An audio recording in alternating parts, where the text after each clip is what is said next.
Okay, apps to part two. We're going to talk about the simulation. So part of this class is some content from the textbook that we'll be covering throughout the class, and the other part of it is the simulation. So I'm going to go over the point structure for the simulation just so you kind of understand what the expectation is for this semester. For the 3 practice rounds that you're going to be doing, you get 10 points. So it doesn't matter how well you do, it's all about learning. So there's 10 points for that. There's also a quiz after the 3rd practice round just to see how well you understand and know the material. That quiz is worth 10 points. You can take it as many times as you want. I want you to understand those concepts that are in there. So get 10 points on that. The rest of SESM is broken into 2 sections. So you get 100 points for the 10 rounds. So each round that you submit something, you get 10 points for each round as you go. And then there's 40 points at the end. And the 40 points at the end, I'm going to go into the simulation folder here because it will tell you about that. The 40 points at the end is measured off of revenue, market share, profit, and utilization. And so it's an improvement from round 1 to round 10. So wherever you end in round 1, I compare it to where you end in round 10. And if you show improvement in that area, then you are able to get 10 points in that area. So some people get 10 points out of the 40. Some people get all 40. Most people get between 20 and 30 points. So there's a good chance that you might lose some points in that area. I'm looking for improvement. So I'm looking for your learning overall. The whole point of this is for you to learn. Okay? So this really talks about the simulation and what it is. It's provided by an outside vendor called SESM. They have a number of different simulations that you can do. This one is a global cell phone. So I want you to open up these documents. I got 2 in there. I'll have to remove one of these. I updated them, and so the old one is in there. But I'll open this up so I know that it's the current one. So basically you have cell phones that you are selling, and it talks about the mobile company and the background of it. You're all competing in a cell phone industry, so it's a competition-based simulation. And it talks about the present day, future challenges, production, sales, and marketing, research and design, your technologies, gives you a background of it, okay? So definitely print this and read it, okay? That's going to be important for you. The other thing in the simulation folder, there is a video here that they put together. It goes a little bit fast. So my recommendation is pause it after each section that he goes through and then do it yourself. So I will also be posting some videos on each section. I have videos out here, but they're right here. They're a little bit old, so I'm hoping to redo some of these. But these are me several years ago, probably saying 100 times because that's my issue. But each section of the simulation I have a separate video for, and I hope to update those as we go. So hopefully I can get some new ones out there as well for you.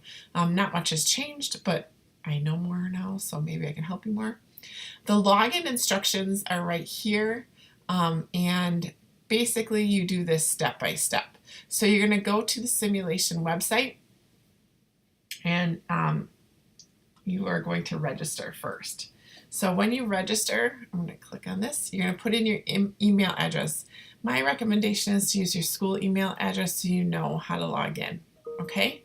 And then you're going to go through the steps. So in the simulation folder, it says find the register link, use a valid email address, and then you're going to use the following course code to register into the right course content. So the very first thing that comes up is what's the course code.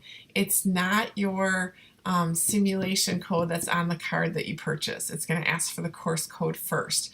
So everybody gets stuck there. They put in their scratch off code, and it's actually asking for the course code. So make sure you read that. Enter the course code first, and then follow the on screen and confirm your registrations. Okay? And then once you get in, I'm going to go ahead and log in. Mine looks a little bit different because I am the teacher, so mine has a little bit of a different login. So let me log in here.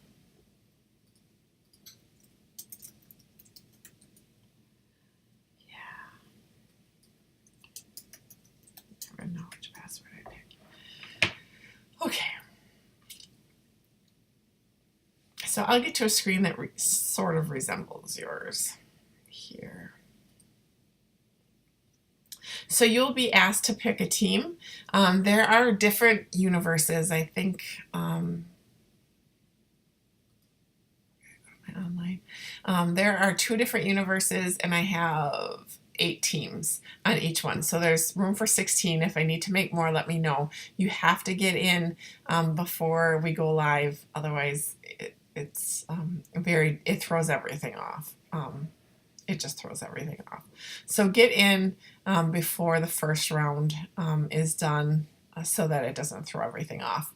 So I'm going to go in as Team Green. Nobody's in here yet. So I'll just go in and show you what it looks like. This is sort of what you're going to see on your screen. It's a little bit nicer of an interface, but you'll have some suggested steps.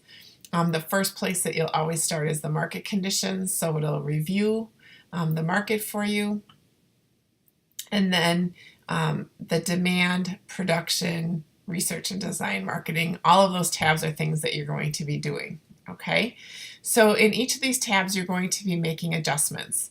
I will talk about each of these areas, but what I want you to understand is, so this is what happened last round, okay? This is the market share you have.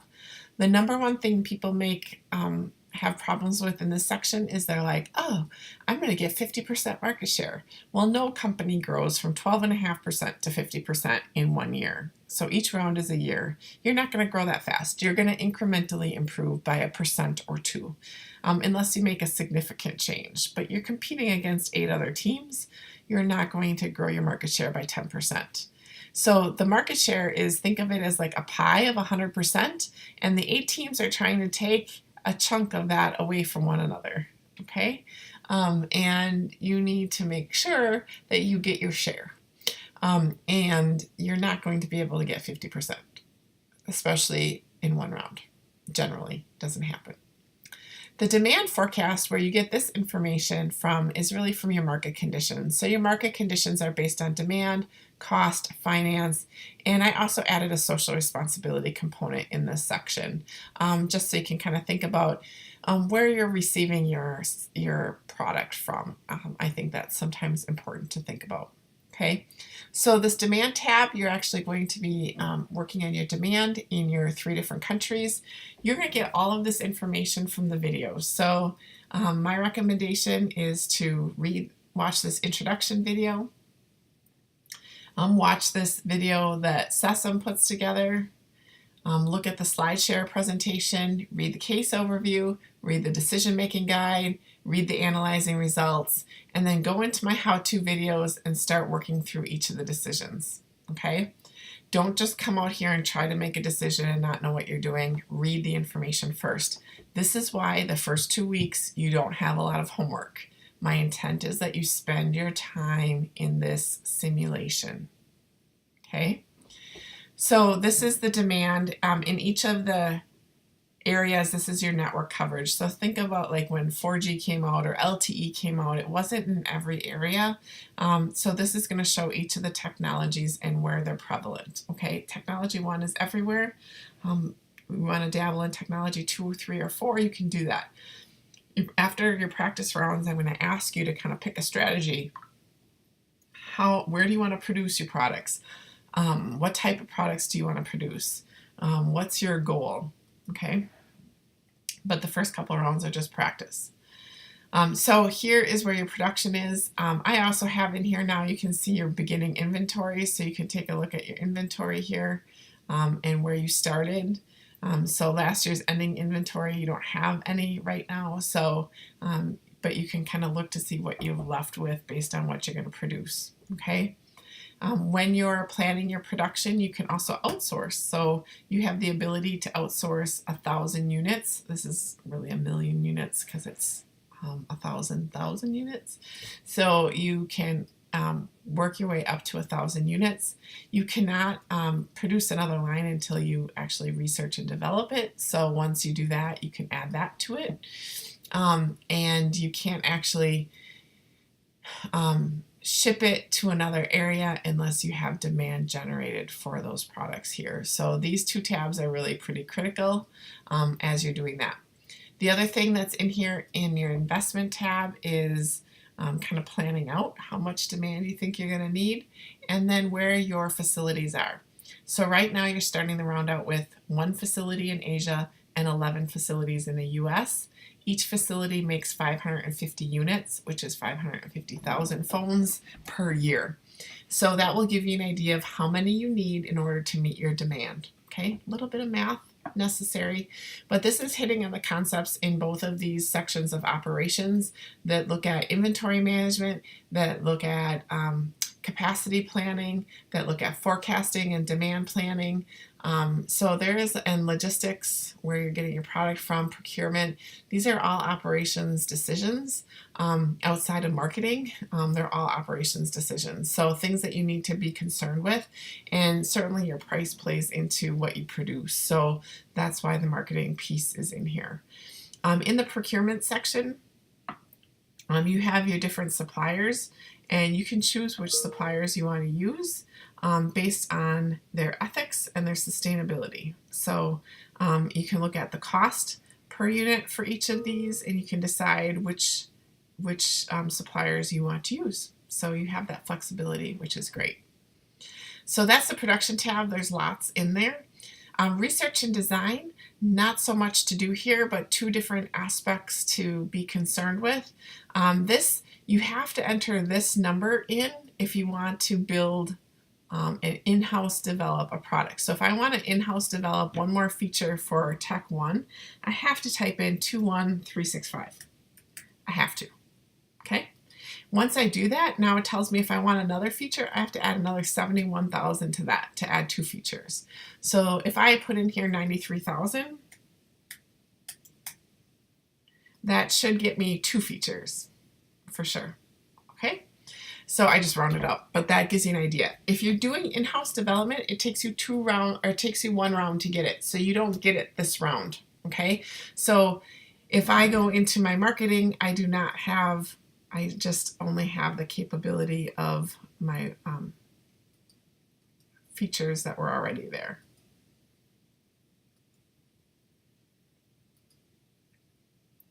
Okay, so I started with 2. I don't have 4. Next round, I'll have 4 there. Okay, but if I wanted to, let's say, build a technology, let's say I want technology 3, I'm going to put in 325,000. So now I'm going to have technology 3. That'll be next round. I'll have that. But if you see on my demand page, I can't add that technology yet because it's not there. Now that's okay, because my technology 3 is not going to be active until round 2 or 3. So I'm okay waiting around for that. So if it's cheaper, that's what I'll do. Let's say though, I'm just going to zero this back out. Let's say I want to build technology 2 and I want to use it this round. So I'm going to go ahead and do this. There's a limit. It'll tell you if it's too much. Any of these question marks will also answer questions about what you're able to do and when you're able to get it. So if you forget in the first couple of rounds, which you will, you can hit that. So now I bought it. So I bought the license and the technology, which means I can use it this round. So if I want to add my technology, I now can go ahead and add it here. But I have to add demand for it. So I have to put in demand for all of these things. So let's say I do 12%. 10%. And in the beginning, you might just be making up numbers because you don't know how everybody else is going to go. The first couple of rounds is going to be tough. Now, one thing I want to say when you add another technology here, and you don't only have to go with 2, you could have one in the US and a different one in Asia. It just makes your production more complicated. Just a heads up. But this market share is an overall market share. So if I use 12% and 10%, that means I'm saying I'm going to have 22% of the market. There are 8 teams in this market. there's probably not a great chance for me to have 22%. So I might actually have to reduce my market share for some of this to make it more reasonable.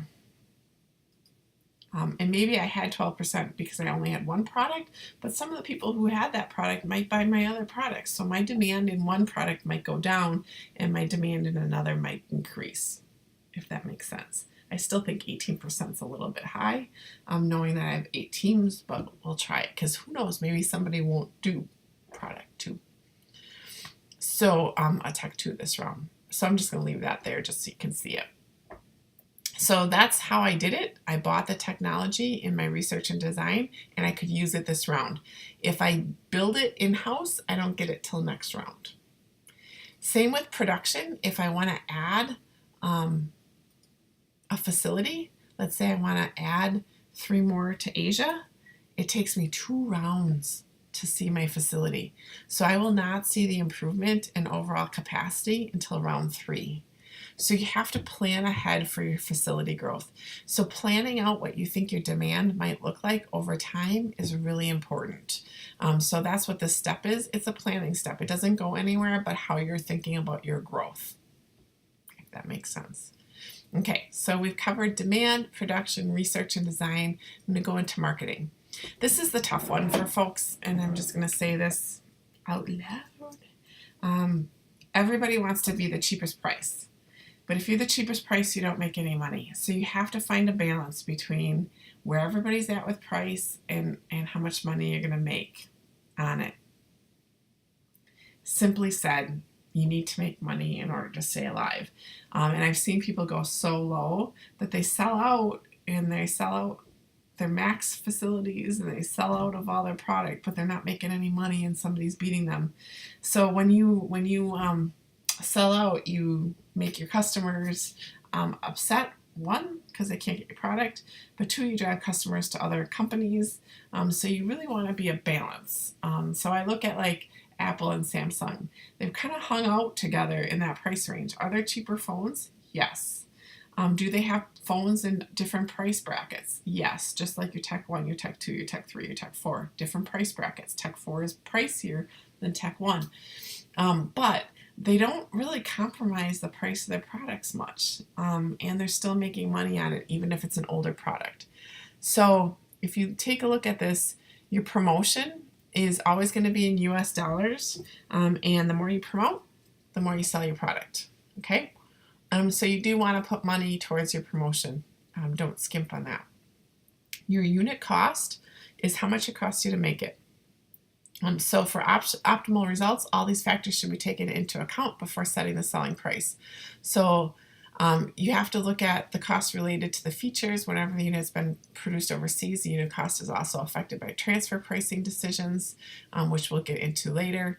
But you need to kind of think about all of that and really think about your competition and where they're at. So you set this price. You make it. In this case, there is no unit cost for Tech 2 because I don't think I created demand for it. I did create a demand, but I think I don't have enough. So if I go to logistics, one of the things that, they're not producing in Asia either. So let me just fix this.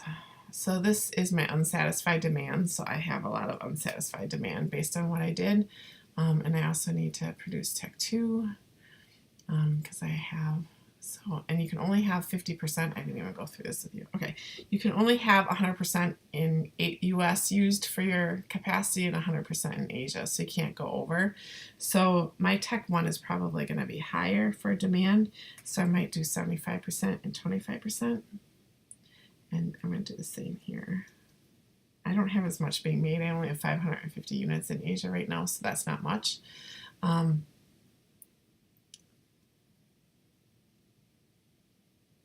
I still have unsatisfied demand, and it's primarily with Tech 2.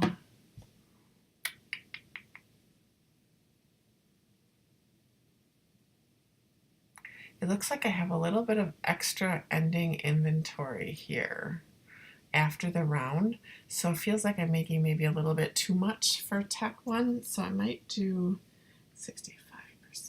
Yeah, that helps. Because I don't want a lot of extra inventory at the end either, because that costs money. So I can even go less.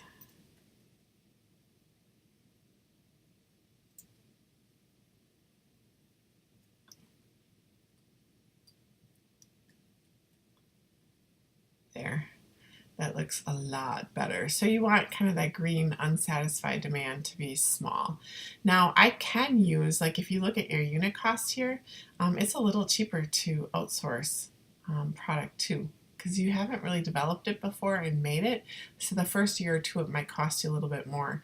That's that learning curve piece, and we'll get to that. But now that I have some of the technologies being made, now I should have a unit price in here. So now my unit cost. So you can see my unit cost went up a little bit here, and my unit cost is $192 for that. So I might put this at 400 or maybe 425 my first round. And it's a brand new product, so I for sure want to make sure I promote it. Okay, and then you'll do the same for US and for Asia. And anytime you add a feature, you need to increase your features. So you'll need to do that anytime your features go up. Otherwise, you're not selling all your features. Okay, so lots to think about. This is why we're practicing for 3 rounds. And then in your logistics, what I like to do, and I set this and leave it. So this is a decision that you may not have to adjust real often unless you have a new product. But I like to ship from US to Europe to Asia, primarily because, and then Asia to Europe to the US. Primarily because I can't have a plant in Europe. So I want to make sure that Europe is always covered with their demand, and that makes sure that I'm sending it, like I'm making it in China and I'm shipping it to China, and I think that's cheaper from a transportation perspective. So that's a decision that you can adjust, but you don't have to make too many adjustments to that if you don't want. If your Asia demand is so high that you'd rather ship there first, you can certainly make that decision as well. And then your transfer pricing, I don't want you to do anything with transfer pricing right away. This is a global business topic, and basically I will get into this in round 1 just to explain this to you, but for right now I want you to leave that alone. So if you set your logistics tab and you leave this tax tab alone, you'll be fine. You don't have to worry about that. Just focus on your marketing then, research and design, demand, and production decisions the first couple of rounds. So set your logistics to this and you're good. Leave your tax alone and you're good, and then just focus on those 4 areas of learning. Your finance tab, I will show you a little bit more about this later, but this is where you can borrow money and move cash around, things like that. So this is my long-term debt. This is my short-term debt. I don't like to have a lot of debt, and I don't have a lot of cash on hand. So I spent a lot of money this round.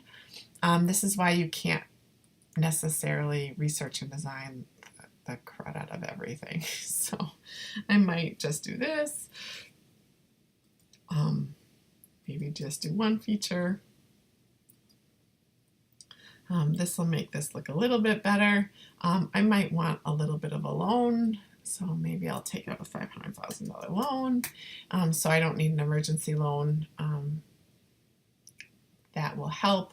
It looks like I need to pay some of the short-term debt off in Asia and Europe, so I might transfer some cash then from the US to Asia to pay off some of that. So I'm going to do 100,000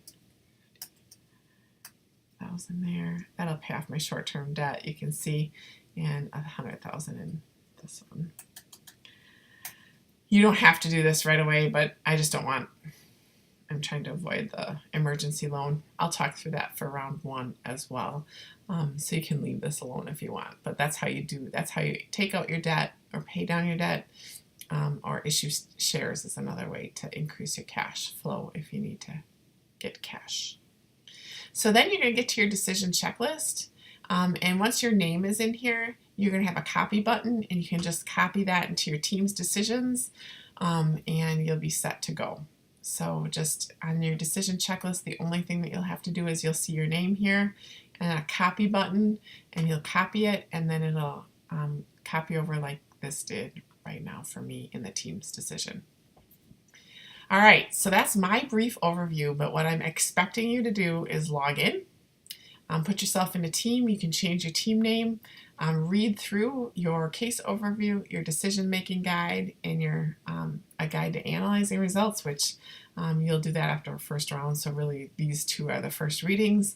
Watch some of the videos, and then play around. Okay, but learn first and then play around second. And I will keep posting videos on this to help you out. Have a great